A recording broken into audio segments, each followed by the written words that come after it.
नमस्कार दोस्तों, मैं हूं आपका दोस्त संदीप शर्मा और आप देख रहे हैं हमारा चैनल भारत आप तक। अगर आप हमारे चैनल पर नए हैं तो कृपया करके सब्सक्राइब करें, लाइक करें, शेयर करें और कमेंट करके जरूर बताएं कि आपको हमारा ये ब्लॉग कैसा लगा। आज हम बात करेंगे एक ऐसे मुद्दे पर जो दुनिया में छाया हुआ है, लेकिन भारत के कुछ नेता और कुछ ऐसे व्यक्ति जो इस देश में बांग्लादेश जैसी हरकतें करने के लिए उतारू हैं। बांग्लादेश में क्या हुआ आपको पता है। 5 अगस्त को बांग्लादेश की प्रधानमंत्री शेख हसीना का तख्ता पलटा हुआ। पूरा का पूरा मामला आर्मी उसमें इन्वॉल्व थी। बाहरी ताकतें विशेष रूप से अमेरिका और चाइना की उसमें बता रहे हैं, कुछ ज्यादा तो पाकिस्तान की और अमेरिका की बता रहे हैं। लेकिन जो भी हुआ वो बांग्लादेश का मामला था। उसके बाद में जो हिंदुओं के साथ हुआ उसके बारे में हमने बात की कि भाई वहां जो माइनॉरिटी है, विशेष रूप से हिंदू भाई हमारे जो रह रहे हैं वो मुश्किल में है। अब एक नया आया है, नौकरी जिहाद के नाम से निकला है कि हिंदू भाइयों को वहां के जो सरकारी कर्मचारी हैं या फिर किसी कॉलेज में, किसी स्कूल में वो जो पढ़ा रहे हैं, कहीं काम कर रहे हैं, उनकी दुकानों को जलाया जा रहा है। यानी कि उनको आर्थिक रूप से तोड़ा जा रहा है और उनको टॉर्चर किया जा रहा है। लेकिन हमारा मुद्दा ये नहीं है। हमारा मुद्दा ये है कि कुछ लोग जो बार बार बांग्लादेश को भारत में दोहराने की बात करें, उनके बारे में हम आपसे बात करने वाले हैं। तब तक आप जो है एक ऐसे व्यक्ति का बयान हम आपको सुना रहे हैं जो आपको सुनना चाहिए। सुनिए आप भी। रेप और हत्या हुई, रेप और हत्या का केस दर्ज उनके ऊपर हो गया, लेकिन पूरे देश में हाईलाइट करना क्या सरकारों को बदनाम करने की साजिश है? भाई रेप और हत्या है, उसके लिए कानून है देश में, लेकिन पूरे देश में उसी को पिछले 10 दिन से उसको उठाना। तो क्या हासिल करना मकसद है इसके पीछे?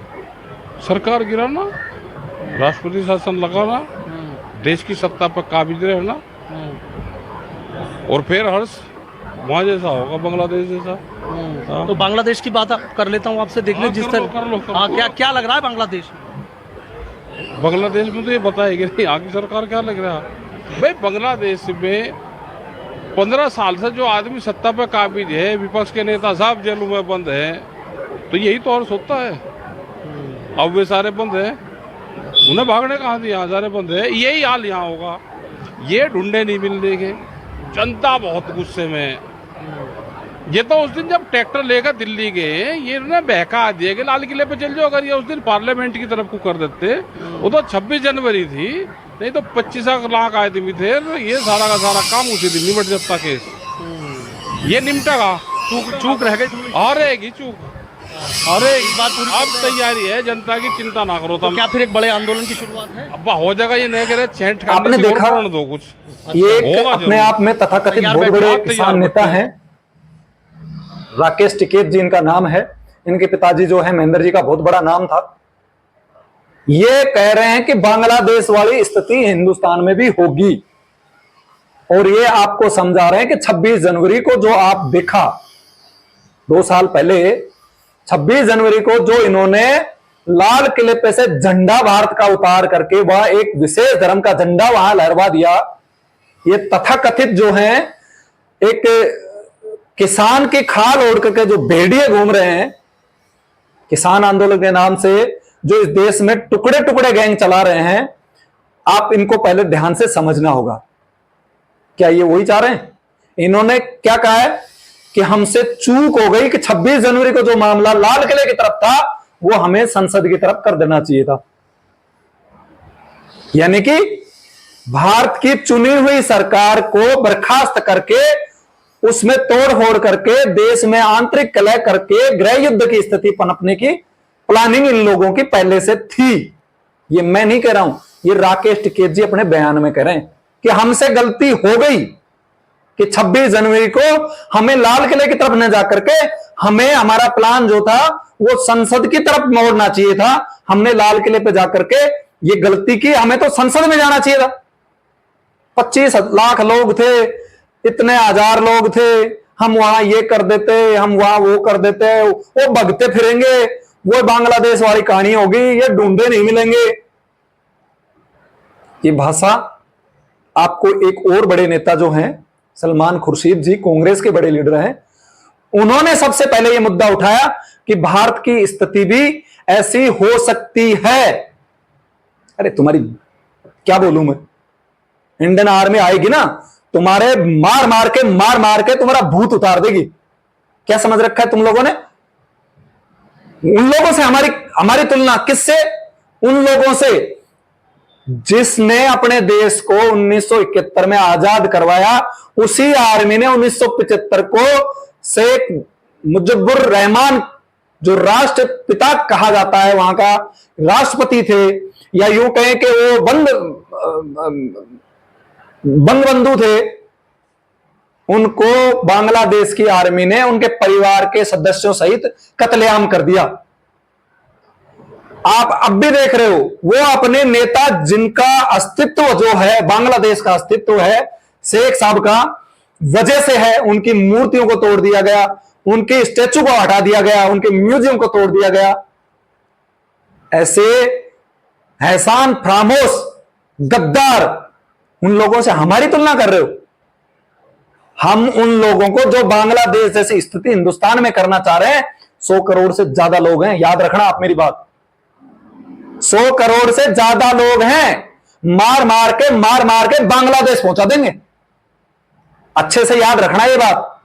जो लोग भी ये कह रहे हैं ना कि हिंदुस्तान में बांग्लादेश जैसी हालत कर देंगे, उनको मार मार के बांग्लादेश पहुंचा देंगे।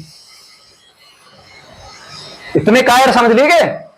नहीं, इतने कायर समझ लिए आपने हमें कि आप जैसे लोगों को बांग्लादेश बनाने देंगे हम हिंदुस्तान में।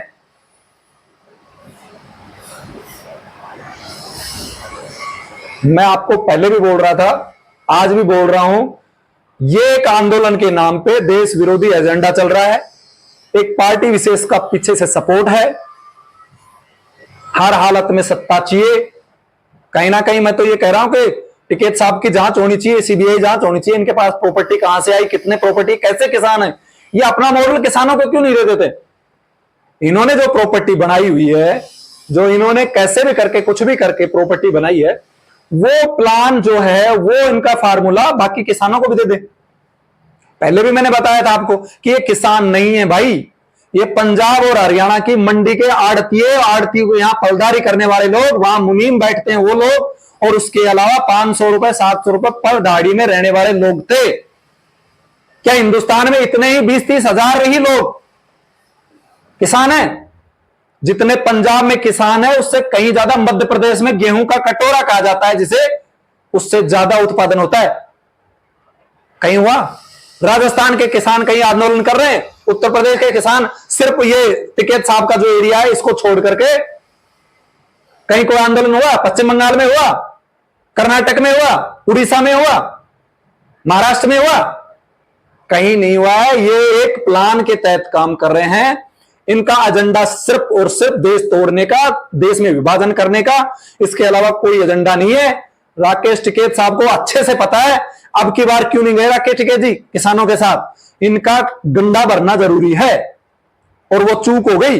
उस दिन जब रो रहे थे ना 27 जनवरी को, टिकैत साहब आए मैं मर गया, मेरे को मारने का प्लान है, मेरे को ये करने का प्लान है, ये मुझे मार देंगे, ये कर देंगे।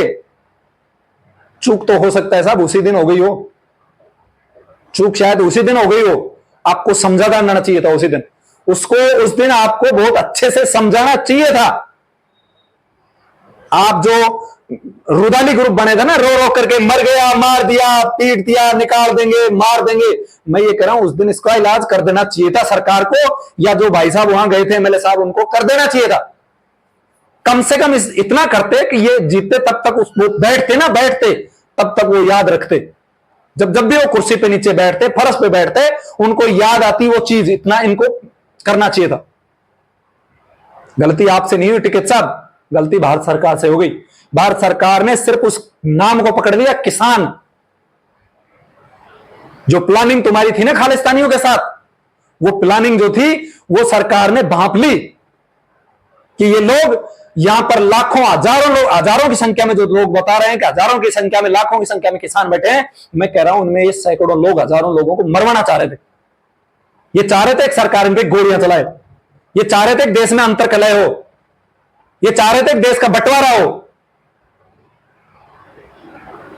एक बेटी के साथ गलत दुष्कर्म हुआ, उसकी हत्या हो गई, निर्मम हत्या हो गई, रियस्ट टू रियस्ट केस तो था, वो केस है ये। निर्भया से भी ज्यादा भयंकर केस है, और उस पे ये कह रहे हैं कि 10 दिन हो गए सरकार सर पे उठाए घूम रही है, इस मुद्दे को तुल दे रही है। क्या चाहते हैं? बांग्लादेश बनाना चाहते हैं।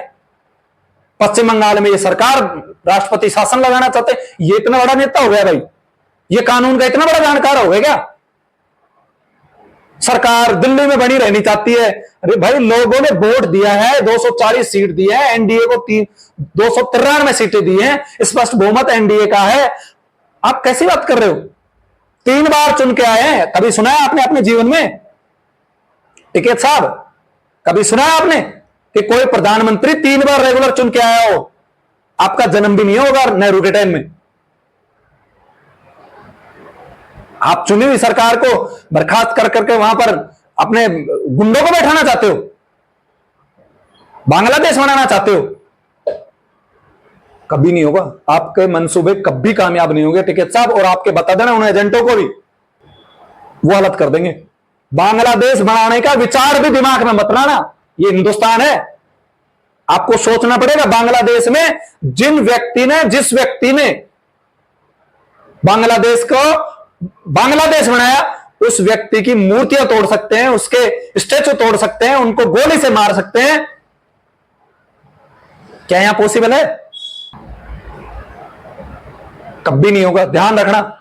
ये देश, हम इस देश से इतना प्यार करते हैं, हमने कहूंगा सैकड़ों साल की गुलामी के बाद में हमने इस देश को आजाद करवाया था, हमारे पूर्वजों ने आजाद करवाया था, और आप फिर से गुलामी की बात कर रहे हो, फिर इस पे तानाशाही करना चाहते हो। आप इस बारे में क्या सोचते हैं? राकेश टिकैत जी क्या चाहते हैं? इस देश में कैसे हालात करना चाह रहे हैं? क्या हम गलत हैं? हमने जो आपके साथ अपनी राय रखी, वो आपको कैसी लगी? और आपकी अगर कोई राय है तो उस बारे में विचार करें। तब तक के लिए नमस्कार, जय हिंद,